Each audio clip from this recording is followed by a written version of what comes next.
Boa tarde, nós somos o grupo 2 e esse é o nosso trabalho interdisciplinar sobre o método científico e a televisão.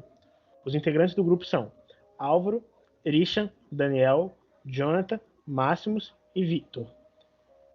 Agora eu vou passar a fala para o Christian e vai iniciar o trabalho. Boa tarde. Agora eu vou falar um pouquinho sobre o conhecimento científico, o nome mais correto, método científico. O método científico pode ser definido como um conjunto de procedimentos por meio dos quais um cientista consegue propor um conjunto de explicações para fenômenos, constituições e formação de materiais, etc. De forma geral, o método científico pode apresentar as seguintes etapas. Agora eu vou explicar cada etapa aqui. A primeira etapa, observação. É a etapa em que o pesquisador observa uma determinada matéria ou fenômeno. Segunda etapa, elaboração do problema. Fase de questionamento. Nessa etapa, o cientista ou pesquisador elabora perguntas sobre o fenômeno ou material analisado, tais como: por que esse fenômeno ocorre? Como esse fenômeno ocorre? Quais são os fatores que originaram esse fenômeno? Qual é a composição do material? Que substâncias formam essa matéria? E qual é a importância desse material? A terceira etapa, a hipótese, é em que o pesquisador responde as perguntas feitas na etapa anterior. Essas respostas podem ser pautadas em seu conhecimento prévio sobre materiais ou fenômenos semelhantes. A elaboração das hipóteses deve ser feita com muita cautela, porque é por meio delas que a fase de experimentação será realizada, ou seja, elas serão o ponto de partida da experimentação. Quarta etapa. Experimentação. Experimentos e pesquisas bibliográficas são realizadas com base nas hipóteses levantadas. O objetivo é encontrar a resposta para cada um dos questionamentos que foram elaborados. Cada cientista desenvolve essa etapa de acordo com os conhecimentos que possui e as práticas que são necessárias para o esclarecimento de cada hipótese. Quinta etapa, análise dos resultados. Após a fase de experimentação, o pesquisador analisa cada um dos seus resultados para verificar se eles são suficientes para explicar cada um dos problemas levantados e se estão de acordo com a hipótese. Caso o resultado não sejam satisfatórios, novas hipóteses podem ser levantadas para que novas experimentações ocorram. Se os resultados das experimentações forem satisfatórios, o cientista parte para a etapa de conclusão. Sexta etapa, conclusão. A conclusão é a etapa que o cientista verifica se os experimentos e pesquisas relacionados respondem aos questionamentos levantados e permitem que ele faça afirmações acerca dos fenômenos ou materiais analisados. Todas as afirmações realizadas após a utilização do método científico são chamadas de teorias. Quando diferentes hipóteses e experimentações são realizadas e o resultado é sempre o mesmo, passamos a ter uma lei.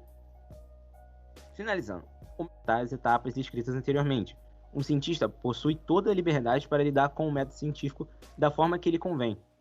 Durante muitos anos, diversos estudiosos conduziram o método científico de forma diferente. Fato esse que não prejudicou em nada a formulação das teorias, eleitos de conhecimento, ou até mesmo a forma de encarar o método científico. Alguns desses cientistas são Isaac Newton, Charles Darwin, John Dalton e Ernest Rutherford. Criação da TV. A criação da TV, a ideia surgiu por volta de 1921, só que só em 1923 foi posta em prática por Vladimir Zworykin, um russo que por muito tempo de sua vida viveu nos Estados Unidos. Ele foi a peça-chave para a criação da TV. Porém, a pessoa que pôs em execução essa tarefa foi, em 1928, foi Philo Farnsworth, que foi ele quem, graças aos estudos de Vladimir Zworykin, produziu a primeira televisão.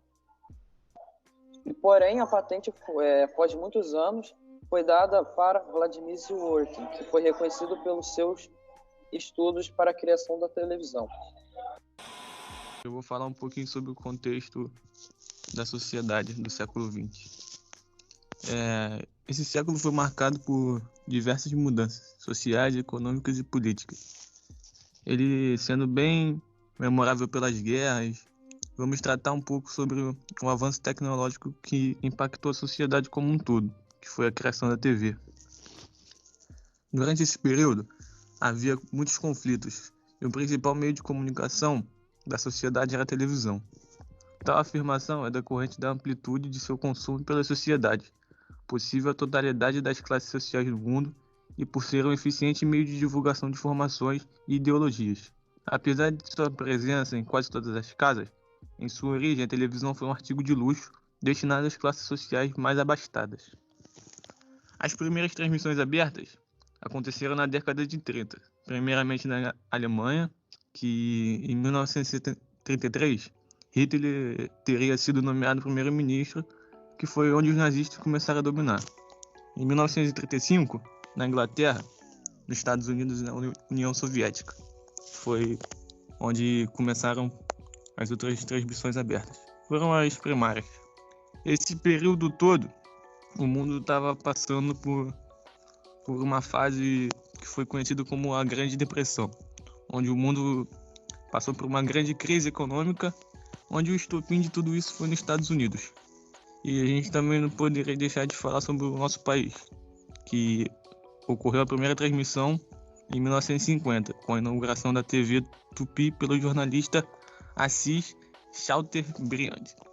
A primeira transmissão aconteceu no saguão do Diários Associados, de propriedade do próprio Assis. Foi necessário que, ainda que o jornalista importasse cerca de 200 aparelhos de TV para que os programas da emissora fossem assistidos, já que não havia consumo em larga escala de televisores. Posteriormente, novas emissoras vieram surgindo, como a Rede Globo, Record, Bandeirantes. Boa tarde, meu nome é Vitor e eu vou falar um pouco sobre a utilização da TV no contexto de cultura. Nos primórdios, a criação da televisão e seu acesso era extremamente limitado, pois seu preço seria disponível apenas para uma pequena parte da elite. Não passava de pontos difíceis de decifrar e foi evoluindo conforme o avançar dessa tecnologia. Uma curiosidade é que na década de 30, as televisões dificilmente ultrapassavam 5 polegadas, dificultando a visão do telespectador. Foi a partir de 1940 que a imagem transmitida melhorou consideravelmente e a televisão passou a ser utilizada para fins a favor do entretenimento e de telejornais. A partir da década de 50, surgiu um dos principais fatores que iria alavancar o crescimento da televisão, o surgimento das telenovelas. Nesse período, aqui no Brasil, foi criada a primeira emissora oficialmente nacional, a Rede Tupi. Nesse contexto, o preço das televisões já ficaram acessíveis à classe média e baixa, onde o número de brasileiros com pelo menos uma TV em sua residência aumentava constantemente. É importante ressaltar que as telenovelas dominaram o Brasil no século XX. É impossível alguém da época não lembrar do nome de pelo menos uma. Na década de 70 a 80, jogos de futebol ganharam destaque devido às Copas do Mundo que o Brasil venceu, juntamente com os telejornais, e servia como fonte de notícias que acontecia no país, sendo elas boas ou ruins. No ano de 97, surgiu o horário político, pela lei número 9.504, onde aqueles discursos feitos pelos candidatos passariam a ser expostos publicamente por canais de televisões, para que os ideais daquele político sejam compartilhados. É importante ressaltar que era passado no horário nobre, onde o pico de telespectadores estava elevadíssimo para alcançar o máximo de pessoas possível. Depois da década de 80, mais emissoras surgiram com programas dedicados ao entretenimento, jornalismo, política e esporte. Desde então, até os dias atuais, a televisão perdeu um pouco de seu público para a internet, embora não queira dizer que seus números ainda não são grandiosos. Pelo contrário, seus números continuam avassaladores. E as emissoras com foco de entretenimento, jornalismo, esporte, entre outros, continuam, porém, com a qualidade de transmissão sendo cada vez melhor de acordo com o avanço da tecnologia. Meu nome é Jonathan e eu vou falar como a criação da TV impactou mundialmente. Como já foi dito, a primeira transmissão da TV foi durante a década de 1920. E como na década seguinte, a de 1930, eventos como a Segunda Guerra Mundial ajudou no avanço desse novo invento, visto que naquela época as pesquisas avançaram de um modo muito rápido. Também durante essa década, as emissoras de TV, principalmente europeias, se popularizaram, como a britânica BBC. A forma de como assistimos as notícias hoje pode parecer algo normal, mas algumas décadas atrás era algo totalmente inovador. A televisão teve papel importante, não só como transmissora de notícias, mas também virou uma vitrine para a comercialização de produtos. para compra e venda. No rádio existia as radionovelas, que narravam histórias para o público. E na era da televisão, esses personagens ganharam rosto.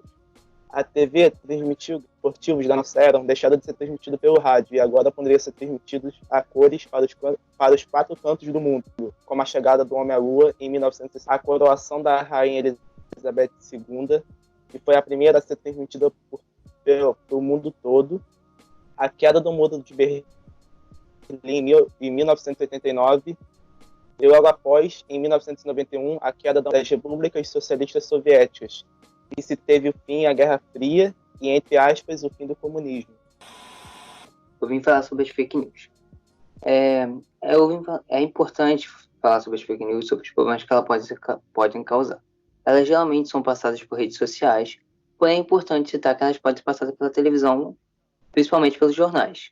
Sabendo que somos um pouco dependentes da televisão, com isso, as emissoras precisam tomar mais cuidado com o que elas dizem ou passam, pelo fato de poder passar uma fake news e fazer um estrago. Por exemplo, se elas passassem fake news sobre o Covid-19, poderia causar mais vítimas ou algo do tipo. Uma cura falsa, falar que poderia sair na rua sem máscara, poderia causar mais vítimas, poderia causar algo ridículo. E é importante termos cuidado com fake news, já que estamos evoluindo muito na energia, principalmente na internet, fazendo com que as mesmas sejam passadas de forma rápida. Elas podem ser inofensivas, algumas podem ser inofensivas, porém, algumas podem fazer estragos enormes na vida de alguém ou até mesmo na população inteira, podendo até mesmo causar um pânico na sociedade. Agora iremos passar um vídeo mostrando o que pode acontecer se alguma emissora passar uma fake news. Fiquem com o teatro.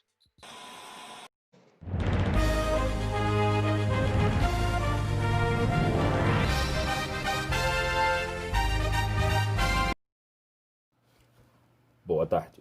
Hoje venho aqui trazer a atualização sobre os casos de Covid-19. Eles não param de subir. Infelizmente, toda a nação chora pelas grandes perdas que estamos tendo. Mas eu creio que um dia isso vai acabar. Uma vacina será inventada e todos irão percorrer tranquilamente de volta para as ruas. Uma notícia de última hora. Parece que coelhos geneticamente modificados vindo direto da Rússia invadiram a América do Sul e do Norte. Vejam agora. Estamos chegando a filmar as armaduras?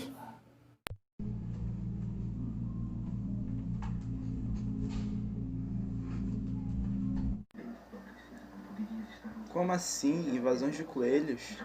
Não pode ser. Impossível que isso possa ter acontecido. Caramba! Está na TV, então isso é verdade. Quase.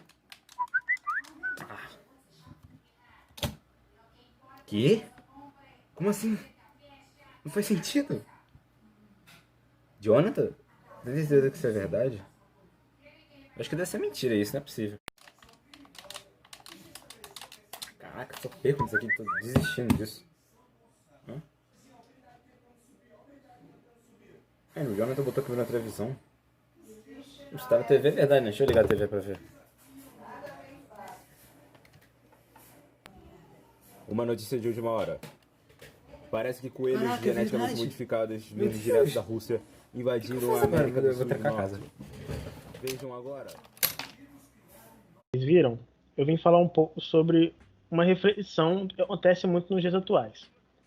De como as emissoras têm o poder de passar os seus ideais para os telespectadores.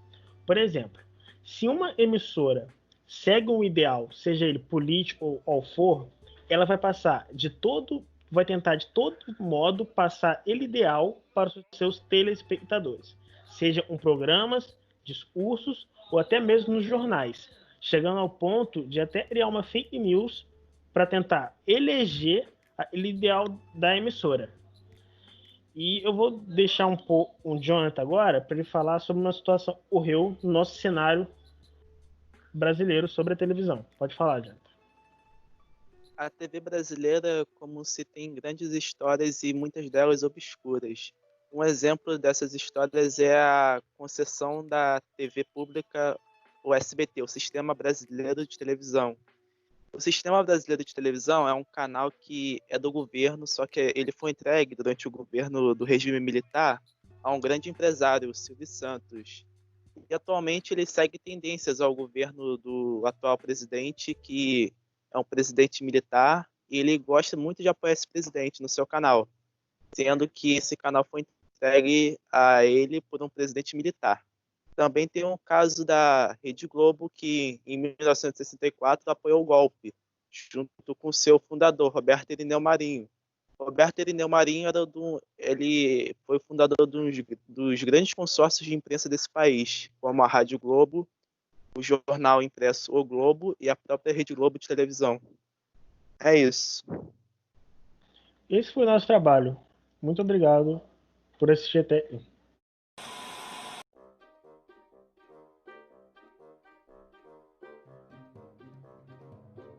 Não, para esse vídeo não. Deixa, corta isso, por favor. Você tem o poder de passar os seus ideais para os telespectadores. Ele ideal para os seus telespectadores. É a etapa em que o pesquisador Analisando. O método científico não necessariamente. Now the world